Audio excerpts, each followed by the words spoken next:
Hello YouTube, bienvenue dans cette vidéo du tuto de la tour des mages tank. Et oui, tous les tanks ont le même défi. Pour ma part, je l'ai fait avec mon DH, voilà. Je pense que c'est la classe la plus simple, je dirais. Voilà, j'ai mis les talents que j'ai tout le temps. C'est les talents que je me sers même actuellement sur la 9.1.5 normale, les MM+, et tout. Et donc, j'ai gardé les mêmes talents pour faire le défi. Il est assez difficile, prévoyez pas mal de try, mais quand on a le truc, ça passe tout seul, voilà. Bon, on va parler aussi du stuff. Donc pour le stuff, j'ai récupéré le bijou de Niltendra. Je vous en ai parlé plusieurs fois dans mes vidéos, mais il est vraiment très fort. Donc c'est la cosse, là vous voyez, cette espèce de graine bleue sur l'emplacement 1 des trinkets. Donc ce bijou est très très fort pour le défi tank, mais il reste très fort pour tous les défis. N'hésitez pas à aller chercher, c'est au Cauchemar d'Emeraude, c'est le premier boss. Vous pouvez le faire même avec un reroll level 50, c'est pas un problème, vous allez détruire le truc. Et vous pouvez le faire en mythique, si vous l'avez pas en mythique, vous allez en héros. Si vous n'avez pas en héros, vous allez en normal. Et si vous l'avez pas en normal, vous allez en LFR. Donc vous pouvez littéralement l'avoir 4 fois par semaine jusqu'à temps qu'il tombe. Sachez que tout tombe, vous n'avez pas besoin de prendre une spé particulière, même si vous êtes heal, c'est des objets héritage, donc toute la table de loot tombe dans le raid. Voilà, donc vous y allez, vous tuez le boss et vous récupérez ce trinket. Vous allez voir qu'il m'est très très utile. J'ai récupéré un peu de stuff aussi pour ce défi. J'ai enchanté mes armes prodigieuses des anciennes enchantes de BFA, donc c'est pour ça que j'ai des armes prodigieuses de Légion. Pareil, vous verrez que j'ai la cape parce qu'elle a 3 stats, la cape de BFA, la cape contre la corruption, le prix d'as de Légion qui a 3 stats aussi. Vous voyez, j'ai changé un peu de stuff pour essayer d'optimiser un peu mes stats, pour essayer de faire un max de DPS, parce que oui, vous allez devoir tanker, mais vous allez surtout devoir envoyer très sévère en DPS. Bon, passons à la strat. Donc dès le début du combat, vous allez avoir l'inquisiteur Varys qui va venir tout seul. Ne kickez pas ses sorts, il va y avoir un sort très important à kick. Donc il y a plusieurs choses à faire sur ce combat. Il va falloir déjà gérer le kick de drain de vie de l'inquisiteur Varys tout le combat. Dès qu'il le fait, c'est instant, il faut le kick. Vous voyez, là il l'a fait, je le kick, paf, maintenant. Les yeux qu'il va faire au pop autour de lui vont vous regarder. Vous devez les regarder en même temps. Si vous ne regardez pas l'œil, il va vous bump. Donc vous devez constamment vous tourner vers les yeux pour pas avoir de soucis. Il invoque de temps en temps 4 mobs, vous les voyez là. Vous ne devez pas les laisser caster. Vous voyez, là je vais les interrompre parce que si le cast passe, ça vous one-shot ou ça one-shot Velen, qui est une barre de vie dans le combat aussi. Vous pouvez le voir en haut à gauche là sur la vidéo de mon stream. Vous voyez le carré du prêtre blanc, ben c'est ça, c'est Velen. Donc lui aussi doit survivre. Et dernière mécanique, et après je vais revenir sur chaque mécanique, vous inquiétez pas, c'est les infernaux. Les infernaux, à chaque fois qu'ils font un AOE autour d'eux, quand ils font un pas, ils vont perdre 10% PV. Donc le but va être de les laisser perdre de la vie. Ils vont stacker un debuff qui va faire qu'ils vont prendre plus cher. Et à la fin, quand ils ont plus de vie, vous y allez, vous les terminez. Attention, les infernaux, c'est une mécanique très compliquée parce qu'il va falloir gérer de ne pas en avoir plusieurs en même temps. Donc vous tuez le premier le plus vite possible et comme ça vous allez pouvoir en avoir un autre plus tard qui sera pas au même moment. Parce que si par exemple les 3 infernaux envoient les 3 vagues en même temps, c'est très compliqué. Dernière chose sur l'infernal, il fait un choc devant lui en ligne droite. Si vous êtes dessus, vous allez être bump très loin dans le vide. Suivant la classe tank que vous jouerez, ça va être très compliqué de revenir sur la plateforme. Grâce au DH, c'est plutôt cool, on peut vachement bien revenir et même le choc ne nous tue pas parce que la moitié des morts, sinon ce serait dans le vide, je vous le dis clairement. Donc là, vous voyez, je m'occupe des 4 petits mobs. À chaque fois, je ne les laisse pas cast. Et si jamais j'ai un problème pour le cast des petits mobs, ce que je vais faire, c'est que je vais aller sur les cercles jaunes qui sont au milieu de la salle.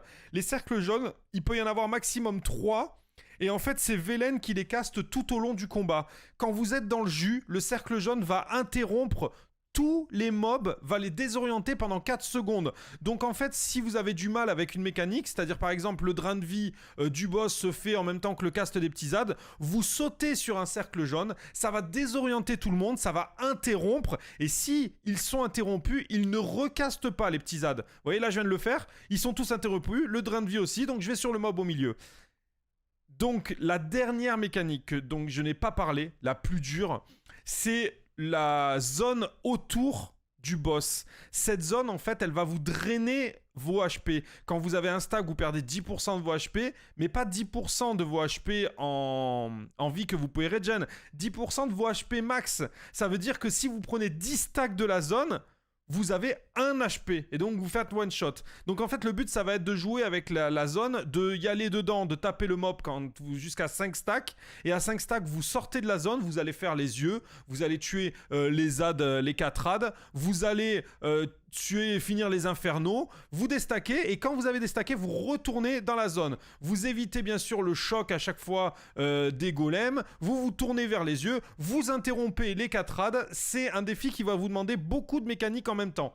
Attention quand même, il y a beaucoup de choses à gérer. Tout ça le temps que vous tuez l'inquisiteur, tout en sachant que l'inquisiteur, il va... plus le combat va être long et plus il va y avoir d'infernos qui vont être invoqués pour la deuxième partie du défi. Donc, il va falloir quand même pas traîner. N'oubliez pas de tout le temps mettre le bijou si vous avez été récupérer la cosse, comme je vous l'ai conseillé en début de vidéo.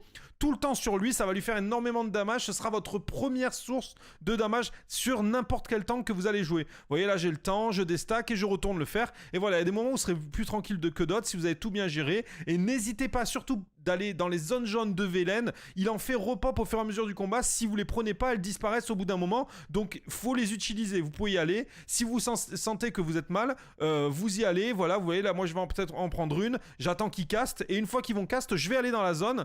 Et hop, voilà, j'interromps tout le monde. Je retourne sur le boss. Une fois que ces petits là ils ont été interrompus, ils ne recastent pas. Donc c'est cool. Ça veut dire que vous pouvez les garder sur vous, qui vous tapent et tout. Ils font pas très mal. Vous les gérez. Attention quand même à vos debuffs de vie. Je crois que je vous ai tout dit pour l'inquisiteur. Gérez les HP des infernaux. Une fois qu'ils sont pas en vie, vous les tuez.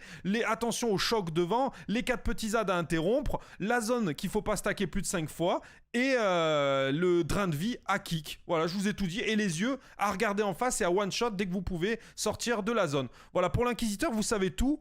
On va passer à la deuxième partie du combat qui est sportive elle aussi, hein, attention. Hein. Déjà, ça va vous prendre beaucoup de try d'arriver à gérer tout ça. Vous allez voir, c'est pas si simple parce qu'il y a beaucoup de choses à gérer, mais avec les tries, vous allez y arriver, c'est pas un souci. N'hésitez pas à vous prendre des flacons, tout ça. Ah bon, on passe en P2, j'ai même pas besoin de couper. Donc, le boss descend, il a 30% HP et il va faire un cast qui va le regen à un moment, donc mettez une priorité sur ce cast, gardez votre kick. Sinon, il garde la mécanique des infernaux et il garde la mécanique, voilà, le kick vient de passer, vous avez vu. Donc c'est bon, il faut continuer à le défoncer. Il garde la mécanique aussi des petits fantômes qu'il va falloir gérer. Il y a des traits qui vous poussent, vous voyez. Ils font que vous pousser et vous mettre un peu de dégâts, c'est pas très grave. Vous sortez de la zone violette. Et la mécanique la plus dure sur ce boss, c'est que ça va être un course contre la montre. Parce qu'en fait, donc n'hésitez surtout pas à prendre un tambour et à l'utiliser à ce moment-là. L'annihilation du boss, donc, c'est la technique la plus meurtrière. Ça va augmenter les dégâts que vous allez prendre de 100% de cette technique-là. Donc, en gros, vous allez pouvoir prendre la première sans pro dégâts. Vous pouvez prendre, par exemple, une pote. La deuxième, va falloir la tanker. Bien sûr, à chaque fois, il faudra mettre un set DDF dessus. Mais, par exemple, vous pourrez utiliser la transformation en démon ou votre plus gros CD si vous êtes sur une autre classe pour la deuxième. Et la troisième, ça va être compliqué. Vous pouvez délayer un petit peu le cast, mais il le refait juste derrière en allant dans les zones.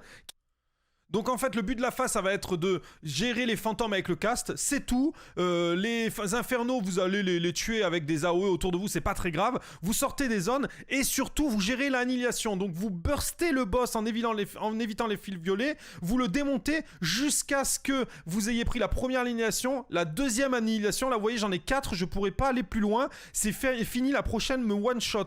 Donc ce que je vais faire en fait, même 3 ça peut vous one shot. Donc ce que je vais faire c'est que je vais jouer avec les zones pour distraire un peu tous les mobs, continuer de taper un maximum et essayer d'interrompre le boss sur l'annihilation pour gratter quelques secondes. Voilà, vous allez continuer comme ça jusqu'à la fin de ses HP et pour finir par le tuer.